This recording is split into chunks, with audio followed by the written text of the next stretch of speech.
고린도전서 8장 1절부터 3절입니다. 우상에게 바친 고기에 대하여 말하겠습니다. 우리는 우리 모두가 지식이 있는 줄로 알고 있습니다. 지식은 사람을 교만하게 하지만 사랑은 덕을 세웁니다. 자기가 무엇을 안다고 생각하는 사람은 아직도 그가 마땅히 알아야 할 방식대로 알지 못하는 사람입니다. 그러나 하나님을 사랑하는 사람은 하나님께서 그를 알아주십니다. 고린도전서를 계속 저희들이 읽으면서 또 설교 시간에 제가 그 말씀들을 여러분에게 전해드리면서 혹시나 오해를 하시는 분들이 있을까봐 제가 걱정되어 말씀을 드립니다. 해명처럼 마치 고린도 교회를 비롯해서 이 초기에 세워졌던 교회들에게 있었던 이런 다툼과 분쟁과 분열의 모습이 우리 교회도 있기 때문에 김찬희 목사가 일부러 계속 다투지 말라, 분열하지 말라라고 말하는 것으로 오해하실까봐 제가 변명을 하는데 그것은 전혀 아니고요. 바울 사도가 고린도 교회에게 써서 보낸 편지의 내용이 그렇기 때문에 저도 그대로 말씀을 드리는 것이고요. 우리에게는 이 경계의 말씀이 됩니다. 우리 교회는 이런 교회가 되면 안 되겠구나. 그리고 성도님들 그리고 저를 포함해서 우리 자신은 나는 이런 분열을 일으키는 사람이 되면 안 되겠구나. 이런 마음의 다짐을 하는 경계의 말씀이 되어서 우리에게 유익이 있습니다. 그런 뜻을 이해해 주시기 바라고요. 고린도전서는 특히 고린도전서는 끝날 때까지 마지막까지 이 분열에 대한 이야기를 할 수밖에 없습니다.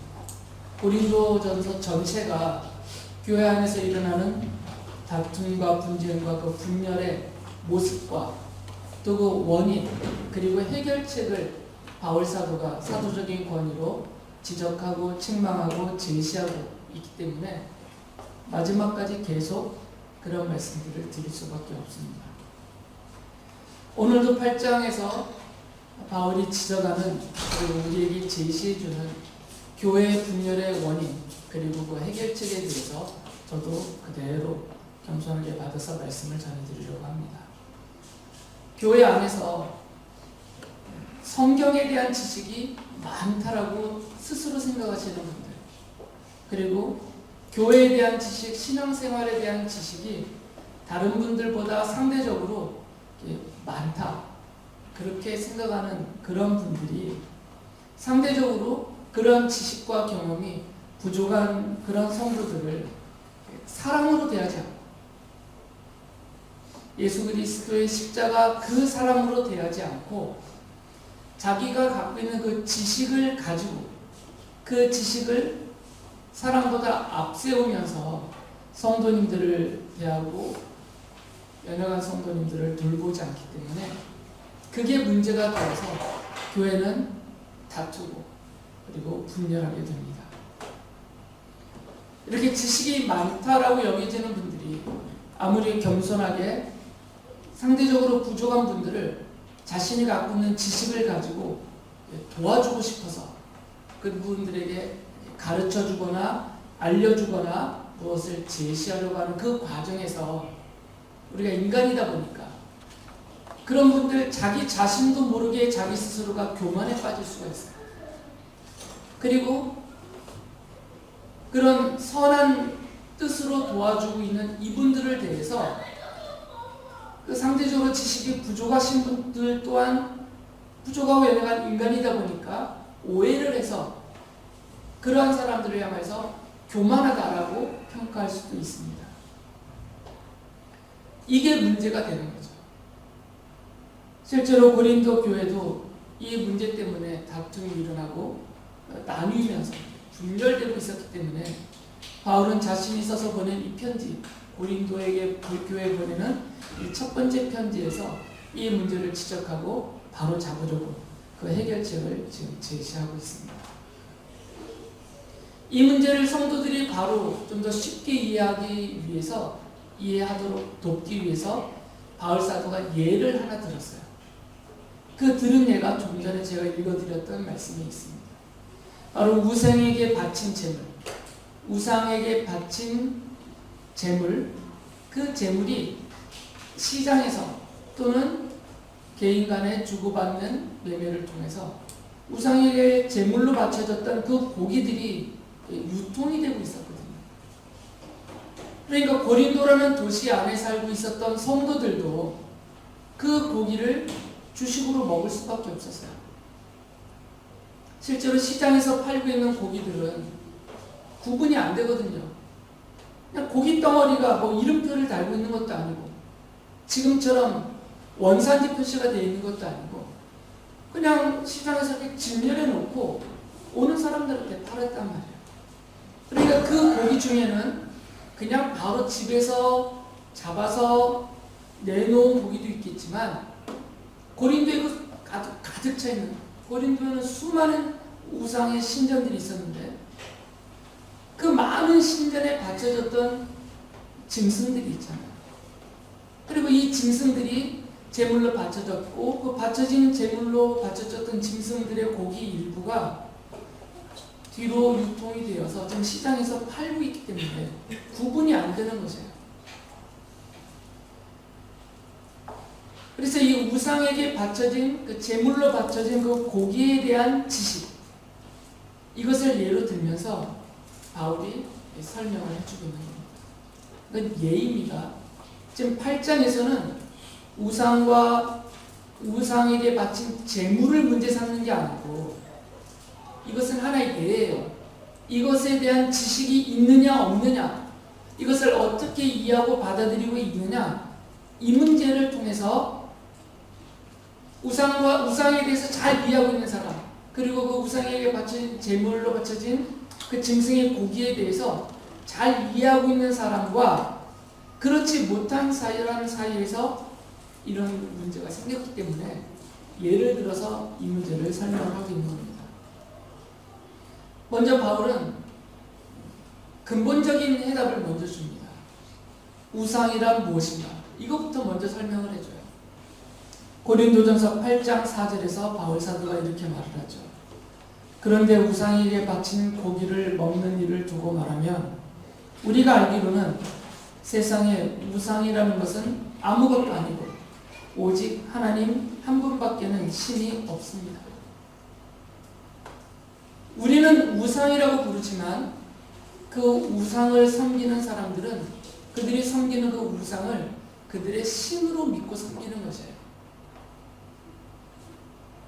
하나님만 유일하신 참신으로 믿고 있는 성도님들은 그 이외에 다른 타 종교에서 섬기는 신들을 아무것도 아니라고 여기고 있습니다. 신도 아닌 것을 신으로 여기고 있다라고 그렇게 생각을 하지만, 그러나 정작 타 종교인들은 자기들이 믿고 있는 그 우리가 소위 우상이라고 부르고 있는 그 존재들을 신으로 믿고 있어요. 그런데 바울은 분명하게 이 부분에 대해서 정리를 해주죠. 하나님 외에는 신이 없다라는 거죠. 고린도에 가득 차 있는 그 수많은 신전 안에 세워져 있는 우상들이 있어요. 돌로 만들어 놓고, 나무로 만들어 놓고, 그림으로 그려놓고, 모양을 만들어 놓고, 그 수많은 우상들, 그들이 신으로 믿고 섬기는 그 우상들은 신이 아니라는 겁니다. 오직 하나님 한 분밖에 신은 없고 그 이외의 것들은 아무것도 아니라는 거예요. 바울이 말하는 아무것도 아니다라는 표현은 별거 아니다라는 표현이 아니고요. 실제로 그 존재가 없다라는 표현이에요. 하나님에 비해서 상대적으로 열등해서 좀 신적인 능력들은 있지만 하나님과 비하면 정말 별 볼 일 없는 것, 아주 잡신들에 불과하기 때문에 저건 아무것도 아니야, 이렇게 말하는 것이 아니고 정말 없다라는 거예요. 없다. 그들이 돌로 만들어 놓은 그 우상에는 전혀 신성이 없다는 거예요. 신적인 권능, 신적인 지혜, 신적인 영광이 그 돌덩이에는 없다라는, 그냥 돌일 뿐이라는 거죠. 나무일 뿐이고 돌일 뿐이고 그냥 건물일 뿐이다 그 말이에요. 그래서 아무것도 아니라는 거예요. 그 존재 자체가 없다는 거예요. 이어서 8장 6절에서는 이렇게 말해요. 그러나 우리에게는 아버지가 되시는 하나님 한 분이 계실 뿐입니다. 만물은 그에게서 났고 우리는 그분을 위하여 있습니다. 그리고 한 분 주님이신 예수 그리스도가 계십니다. 만물이 그분으로 말미암아 있고 우리도 그분으로 말미암아 있습니다. 온 우주와 이 우주 안에 존재하는 물질적이든 비물질적이든 육체적이든 영적이든 모든 존재는 창조주이신 우리 아버지 하나님이 창조하셨기 때문에, 창조주이신 유일하신 여호와 하나님만이 신이시고 그분에 의해 창조함을 받은 모든 존재는 피조물에 불과하다는 거죠. 신적일 수가 없다는 거죠. 그러면 이제 우리가 이런 생각들을 하겠죠. 타 종교인들이 섬기는 그들의 신에게서도 어떤 신적인 영광, 신적인 능력 이런 것들이 나타나고 있는데 현실적으로 나타나고 있거든요. 그것까지 부정하는 건 아직 아닙니다. 그렇다면 타 종교에서 섬기는 그들의 신을 통해서 나타나는 이런 신적인 영광과 능력들은 무엇이냐라는 질문을 하면 바울은 단호하게 말했어요. 그것은 우상의 제물을 먹으면서 함께 우상의 신전에 가서 함께 우상을 섬기는 그들에 대해서 바울이 뭐라고 말했냐면 귀신과 친교하는 거다 이렇게 말했어요. 신을 만나는 게 아니고 소위 우리의 용어로, 인간의 용어로 쓰는 귀신들을 만난다라는 표현을 쓴 거죠.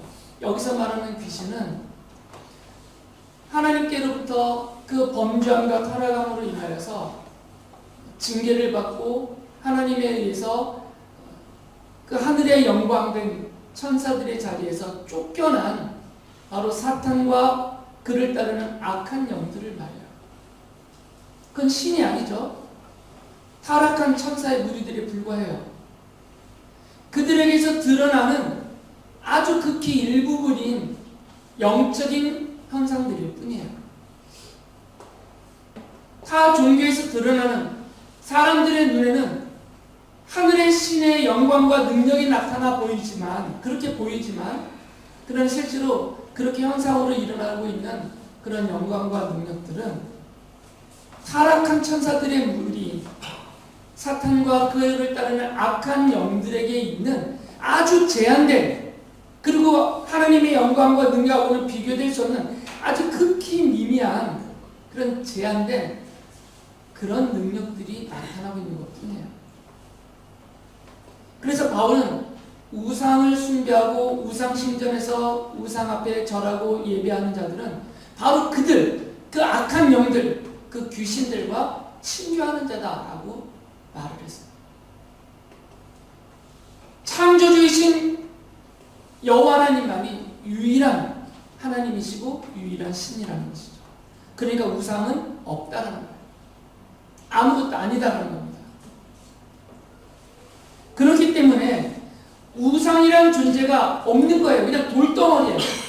그러면 그 돌덩어리 앞에 차려놓은 짐승, 제물로 바쳐놓고 차려놓은 이 짐승, 이 자체도 우상의 제물이라는 이름을 붙일 수가 없다는 거예요. 그래서 이어서 이렇게 말합니다. 고린도전서 10장 19절 20절에 보면 그러니 내가 무엇을 말하려는 것입니까? 우상은 무엇이고 우상에게 바친 제물은 무엇입니까? 아무것도 아니에요.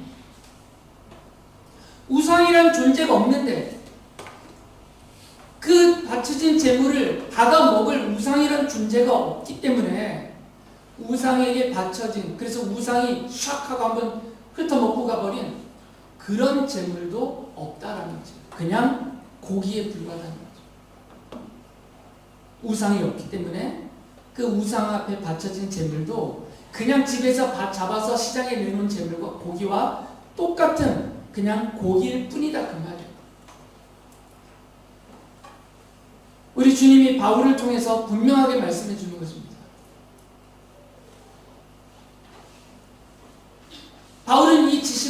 있었어요. 그리고 바울과 같은 이런 지식을 갖고 있는 성도들이 고린도 교회 안에 있었어요. 바울의 가르침을 받아서.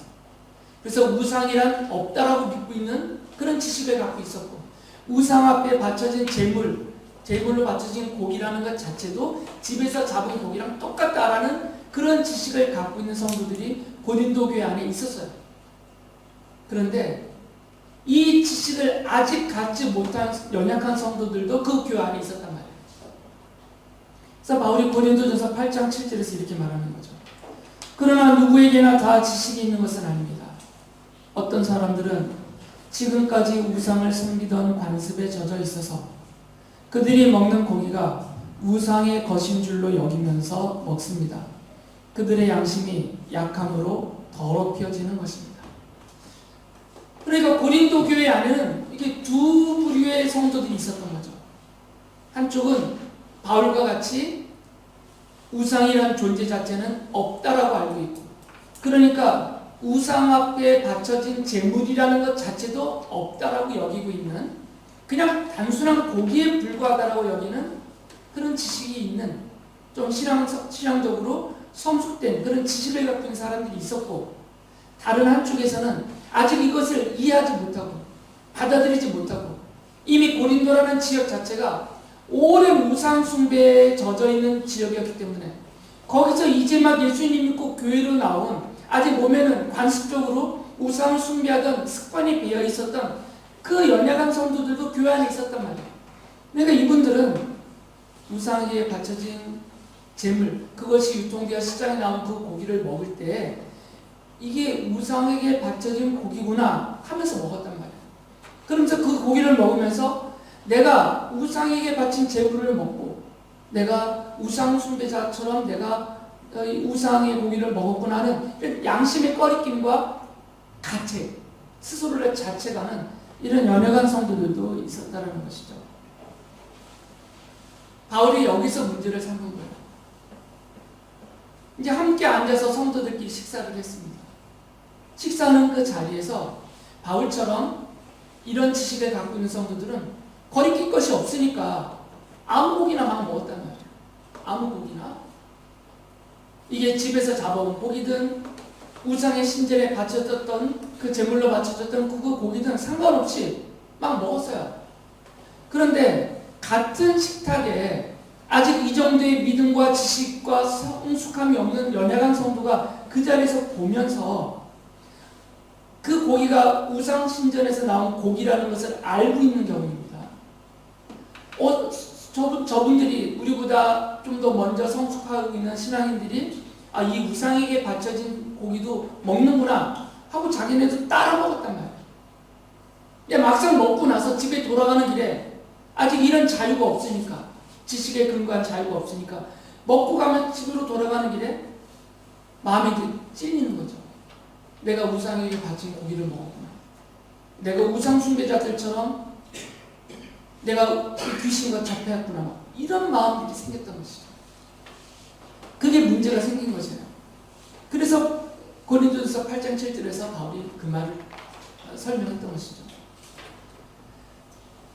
고린도전서 8장 10절에서 바울 사도가 이 문제를 지적하면서 이렇게 말해요. 지식이 있는 당신이 우상의 신당에 앉아서 먹고 있는 것을 어떤 사람이 보면 그가 약한 사람일지라도 그 양심의 용기가 생겨서 우상에게 바친 고기를 먹게 되지 않겠습니까? 따라서 먹게 된다는 거예요. 그리고는 양심의 가책을 느낀 거죠. 그래서 고린도전서 8장 11절에서 바울이 이렇게 말해요. 그러면 그 약한 사람은 당신의 지식 때문에 망하는 것입니다. 그리스도께서는 그 약한 신도를 위하여 죽으셨습니다. 자유롭게 먹는 사람은 아무 거리낄 것이 없어요. 그리고 나쁜 짓을 한 것도 아니에요. 나는 지식이 있고 나는 자유가 있고 우상은 아무것도 아니고 우상에게 바친 재물이라는 자체가 없는 거니까 감사하면서 마음껏 먹었단 말이에요. 감사하면서. 이 사람은 잘못한 게 하나도 없어요. 문제 삼을 것이 없어요. 그런데 이 사람의 행동을 보고 그런 지식과 자유와 믿음이 없는 성도들이 따라 먹었다가 이분들이 문제가 생겨버리면 정작 이 사람은 잘못한 것이 없더라도 그것을 보고 따른 이 사람들이 양심의 거리낌을 느끼고 가책을 느끼고 거기서 스스로 죄책에 빠져서 어쩔 줄 몰라하고 헤매고 있으면 이 사람에게 책임이 있다 그 말이에요. 당신 때문에 저 사람이 저렇게 됐다 그 말이죠. 법적으로 문제가 안 됩니다. 잘못한 게 없어요. 그러나 덕을 세우는 면에서는 문제가 있는 거죠. 여러분, 이 사람들은 지식이 부족하고 믿음이 연약한 성도들 생각을 안 했던 거죠. 나는 괜찮으니까, 나는 자유로우니까 막 먹었다는 얘기죠. 이 사람들 걱정을 안 하고, 이 사람들 생각을 안 하고, 자기는 지식이 있으니까 스스로 자유를 마음껏 누렸어요. 바울 사도가 로마서 14장 2절부터 3절에서 이런 말을 했습니다. 어떤 사람은 모든 것을 다 먹을 수 있다고 생각하지만 믿음이 약한 사람은 채소만 먹습니다. 먹는 사람은 먹지 않는 사람을 업신여기지 말고 먹지 않는 사람은 먹는 사람을 비판하지 마십시오. 하나님께서는 그 사람도 받아들이셨습니다. 이제 더 심각한 문제가 생겼어요. 둘이 싸우게 됐다는 거죠. 왜 싸웠냐면 같이 식탁에 앉아서 먹어요. 그런데 말씀드렸듯이 이런 지식과 믿음과 자유가 있는 성도들은 마음껏 먹었어요. 그런데 이런 지식과 믿음과 자유가 없는 연약한 성도들은 우상에게 바쳐진 고기라는 사실 때문에 고기를 안 먹어버렸어요. 아예. 그리고 같은 식탁에서 채소만 골라 먹었단 말이에요. 이 모습을 보고 지식이 있고 믿음이 있고 자유를 누린다는 이 사람들은 이분들을 바라보면서 업신여겼어요. 아유, 저 사람들. 저 우상 없는 건데, 우상에 바친 고기라는 건 의미 자체가 없는 건데, 그것도 모르고 이 고기를 못 먹고 저렇게 채소만 먹는다고 업신여겨버렸단 말이에요. 아유, 한참 멀었다 니들은 이러면서. 반대로 이분들은 이해를 못하니까 이 지식과 믿음과 자유가 있는 사람들이 막 우상에 바쳐진 고기를 먹고 있는 모습을 보면서 아우, 저 우상 숭배자들 이렇게 비난을 했던 거죠. 같은 식탁에 앉아서 한쪽에서는 업신여기면서 조롱을 했고 다른 한쪽에서는 정죄하고 비난을 했어요. 그러니 이 성도들이 어떻게 되겠습니까? 다투게 되는 것이죠. 그 과정에서 분열이 일어났던 거죠. 그래서 바울이 업신여기지 말라. 이분들을 향해서는 연약한 성도들을 업신여기지 말라. 이 연약한 성도들 향해서는 비난하고 정죄하지 마라. 이렇게 지금 권면하고 있는 거죠. 이 부분에 대해서 바울이 이렇게 한마디로 정리를 줍니다. 고린도전서 8장 1절에 보면 우리 모두가 지식이 있는 줄로 알고 있습니다. 지식은 사람을 교만하게 하지만 사랑은 덕을 세웁니다. 지식이 있으면 업신여겨서 안 되고 그런 믿음과 자유가 있으면 그런 것이 없는 연약한 성도들을 조롱하고 업신여기고 깔보면 안 되고 이분들을 위해서 고기를 안 먹어야 된다 그 말이에요. 이분들을 위해서. 이분들이 양심의 가책을 느끼니까. 아무리 고기가 먹고 싶어도. 그런데 이 지식이 있는 사람들은 오히려 교만해져서 업신여겨버린 것이다. 깔봤단 말이에요. 안타깝게도 오늘날 우리도 흔히 범하고 있는 실수입니다.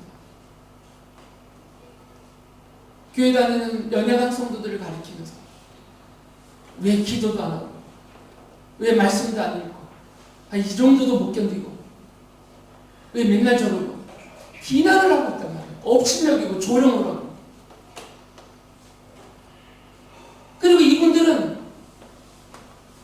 또 자신의 부족함을 인정하지 않고 다른 사람을 향해서 막 정죄하고 비난하고 비판하고 서로 막 부딪히고 있다는 것이죠. 바울은 한마디로 말했어요. 지식이라는 것은 사람을 교만에 빠뜨린다. 그 지식을 드러내면 드러낼수록 교만에 빠질 가능성이 높아지는 거죠. 더군다나 다른 사람을 향하여서 자기의 지식을 전하거나 가르치거나 내세우면 그 과정에서 이 사람은 본인이 원했던, 의도하지 않았던 간에 스스로 교만하게 빠지게 돼요. 그리고 교만한 사람으로 사람들 앞에 역임을 받게 됩니다. 하지만 사랑은 덕을 세웁니다. 예수 그리스도가 십자가에서 우리에게 보여주신, 우리를 대신하여 죽어주신 그 십자가의 사랑은 덕을 세웁니다. 그 사랑이 나타나는 곳에서는 덕이 이루어져요. 여기서 말하는 덕은 하나님의 은혜와 영광이 드러나고 예수 그리스도의 십자가 복음이 드러나고 그 과정에서 그 자리에 있는 모든 사람들이 그 은혜와 하나님의 영광 가운데서 은총을 누리게 된다는 것이죠. 그리고 서로 무너지는 것이 아니고 서로 상처를 입는 것이 아니고 서로 세워져 가는 그런 일들이 벌어져요. 이게 바로 덕을 세운다는 거예요. 바울은 성도들이 교회 안에서 서로를 사랑하지 않고 자신의 지식을 내세우고 자신의 경험을 내세우고 자신의 자랑거리를 뽐내고 강조하면서 서로를 업신여기거나 조롱하거나 또는 정죄하거나 비난하고 비판하면서 서로 다투고 분열하고 있는 그 모습을 안타까워했어요. 그리고 그 해결책으로 바울이 제시하는 것이 있습니다. 서로 사랑하라는 것이에요. 오직 서로를 사랑함을 통해서만, 그리스도의 십자가 사랑을 서로 실천함을 통해서만 이 문제는 해결될 수 있기 때문입니다. 바울이 먼저 이 지식을 갖고 있다고 스스로 교만에 빠질 가능성이 높은 이분들을 향해서 뭐라고 말했냐면 고린도전서 8장 2절에서 이렇게 말했어요. 자기가 무엇을 안다고 생각하는 사람은 아직도 그가 마땅히 알아야 할 방식대로 알지 못하는 사람입니다. 정말 겸손한 사람은 내가 뭘 알고 있다라는 생각 자체를 안 한다고 얘기해요. 그런데 내가 상대적으로 누구보다 좀 더 알고 있다, 무엇을 좀 더 많이 알고 있다라는 생각을 하는 사람, 그런 생각을 갖고 있는 사람은 방법 자체가 잘못됐다는 얘기예요. 이거는 겸손한 방법이 아니고 교만한 방법으로 지식을 얻고 있다 그 말이죠. 실제로 겸손한 사람들은 자신의 지식을 대놓고 드러내지 않습니다. 혹이나 자신의 지식과 경험을 써야 될 경우가 있다면 덕을 세우기 위해서, 서로를 유익하게 하기 위해서 정말 겸손하게, 은밀하게, 막 현란하게 요란하게 드러내지 않고 그렇게 그것들을 사용을 해요. 그러나 교만한 사람은 그 얄팍한 지식을 자랑하죠. 교만한 사람은 상대방에게 알아줄만 하도록 자꾸 드러내 보이려고 해요. 말로나 행동으로, 그리고 물질로. 바울은 이런 사람들을 향해서 지적하고 있는 것입니다. 사랑의 실천이, 교회에서는 사랑의 실천이 제일 앞에 있어야 돼요. 사랑의 실천이 가장 앞에 있어야 되는데 그걸 모르고 사랑의 실천은 저 뒤로 미루고 자신의 지식과 경험과 자기가 가진 것을 먼저 앞세우고 있기 때문에 문제가 된다 그 말이죠.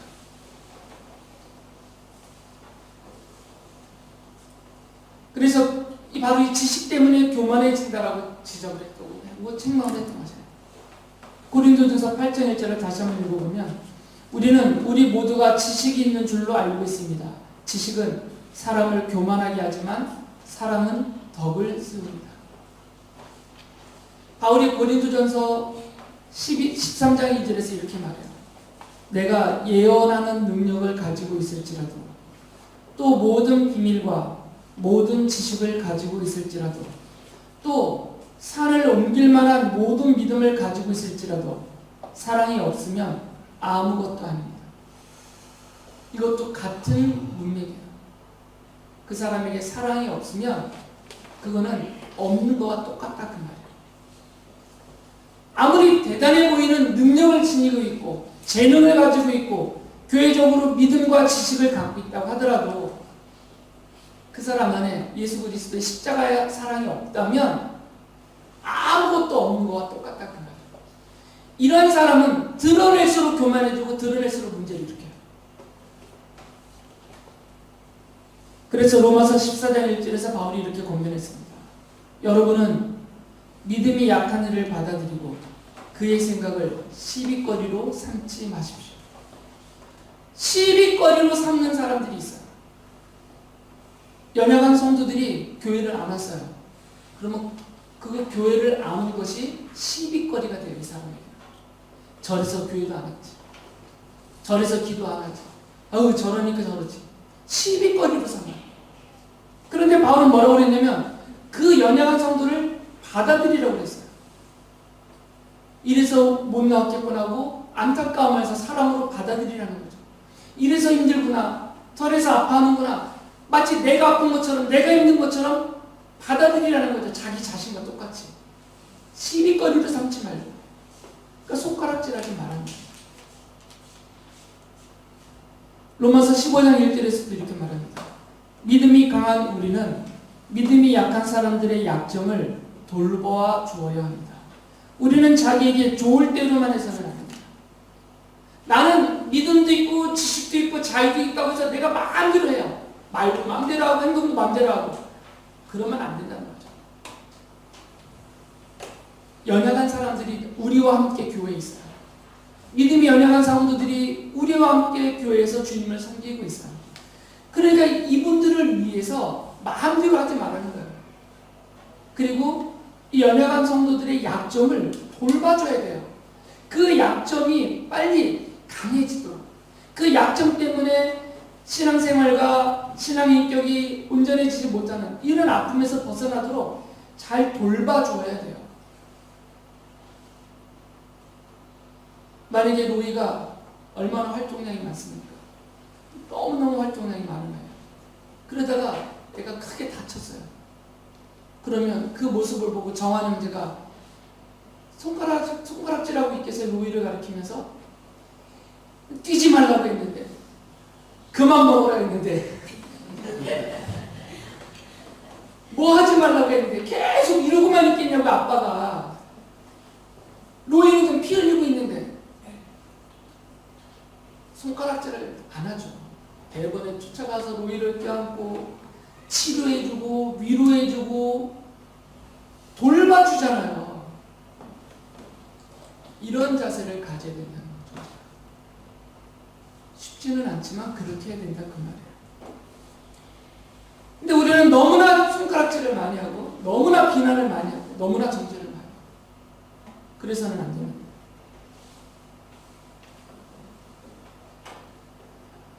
스스로 믿음이 있다라고 생각하는 사람들이, 믿음이 강하다고 생각하는 사람들이 연약한 분들을 신경 쓰지 않고 생각해 주지도 않고 자기 마음대로 나만 잘 믿으면 된다, 나만 잘 살면 된다는 식으로 막 해버리니까 그것 때문에 연약한 성도님들이 상처를 입고 또 그 과정에서 막 정죄도 하고 공격하다 보니까 또 죄를 짓게 만들고 낙심하게 되고 넘어지고 무너지게 만들고 이런 안타까운 일들이 있다는 것이죠.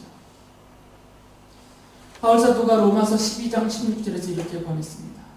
서로 한 마음이 되고 교만한 마음을 품지 말고 비천한 사람들과 함께 사귀고 스스로 지혜가 있는 체 하지 마십시오. 사실 주님이 보시기에는 정말 별것도 없어요. 지식이 있다, 지혜가 있다, 능력이 있다. 주님이 보시기엔 정말 별 볼 일 없고 심지어 그것들조차도 주님이 은혜로 다 주신 것이에요. 우리에게. 그냥 잘난 체할 것이 없다는 거죠. 우리 인생은. 오히려 그렇게 잘난 체할 힘이 있으면 뻐기고 잘난 체할 힘이 있으면 그런 데다 힘쓰지 말고 바울은 로마서 14장 19절에서 여기에 힘을 쓰라고 했어요. 그러므로 우리는 서로 화평을 도모하는 일과 서로 덕을 세우는 일에 힘을 씁시다. 서로 평화를 이루기 위해서 힘을 쓰고 서로 덕을 세우기 위해서 힘을 쓰라는 거예요. 개인적인 능력이 있든 지식이 있든 경험이 있든 뭔가 소유하고 있는 물질이 있든 무엇이든 간에 이런 데다 힘을 써야지 다툼과 분열을 일으키는 원인이 되는 것들에 힘을 쓰면 안 된다 그 말입니다. 고린도전서 9장 22절에서도 이렇게 말했어요. 바울이 자기 자신에 대해서 믿음이 약한 사람들에게는 약한 사람들을 얻으려고 약한 사람이 되었습니다. 나는 모든 종류의 사람에게 모든 것이 다 되었습니다. 그것은 내가 어떻게 해서든지 그들 가운데서 몇 사람이라도 구원하려는 것입니다. 믿음이 약한 사람들을 위해서는 내 믿음을 버리려가 아니라 나도 그 사람들처럼 믿음 없는 사람인 것처럼, 믿음이 연약한 사람인 것처럼 그 입장에 섰다 그 말이에요. 그 입장에 서서 그들을 이해하고 그들을 돌보고 그들과 함께 했다 그런 말이죠. 그런데 지식이 있고 믿음이 있고 자유가 있다라는 사람들, 스스로 강하다라는 사람들이 함께 하려고 하지를 않아요. 정죄만 하지. 멸시만 하고 업신여기기만 하지 그들처럼 보이고 싶어 하지를 않아요.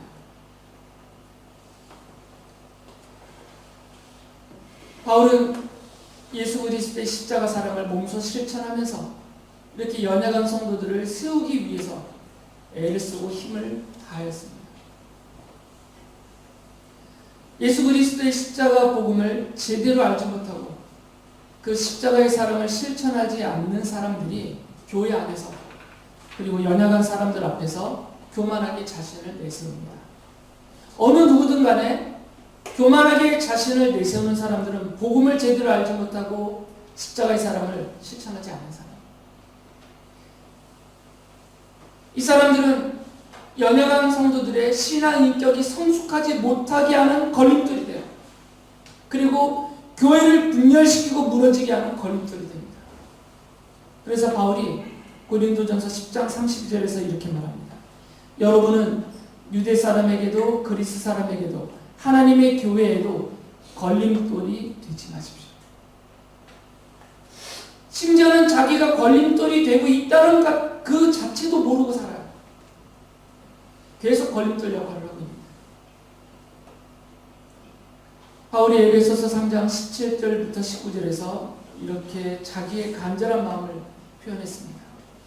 여러분이 사랑 속에 뿌리를 박고 털을 잡아서 모든 성도와 함께 여러분이 그리스도의 사랑의 너비와 길이와 높이와 깊이가 어떠한지를 깨달을 수 있게 되고 지식을 초월하는 그리스도의 사랑을 알게 되기를 빕니다. 예수 그리스도의 사랑은 지식을 초월합니다. 사람의 지식으로 헤아릴 수 없고 사람의 지식으로 그것을 설명할 수가 없는 사람. 예수 그리스도의 십자가의 사랑은 인간의 지식을 초월하는 사랑이에요. 그 사랑으로 서로를 사랑하라는 거죠. 얄팍한 지식을 내세우고 얄팍한 지식을 근거로 해서 사랑을 쪼개고 제한하고 구분하고 편을 가르지 말고 그런 것을 다 넘어서는 예수 그리스도의 십자가 사랑으로 서로를 사랑하라라는 말씀입니다. 교회와 성도는 사랑보다 지식을 앞세우기 때문에 다투고 분열합니다. 우리 교회는 그리고 모든 성도들은 예수 그리스도의 십자가의 이 사랑을 실천하면서 다툼과 분열이 일어나지 않게 하시고 오직 하나님이 기쁘게 받으시는 이런 합당한 교회와 성도가 될 수 있기를 바랍니다.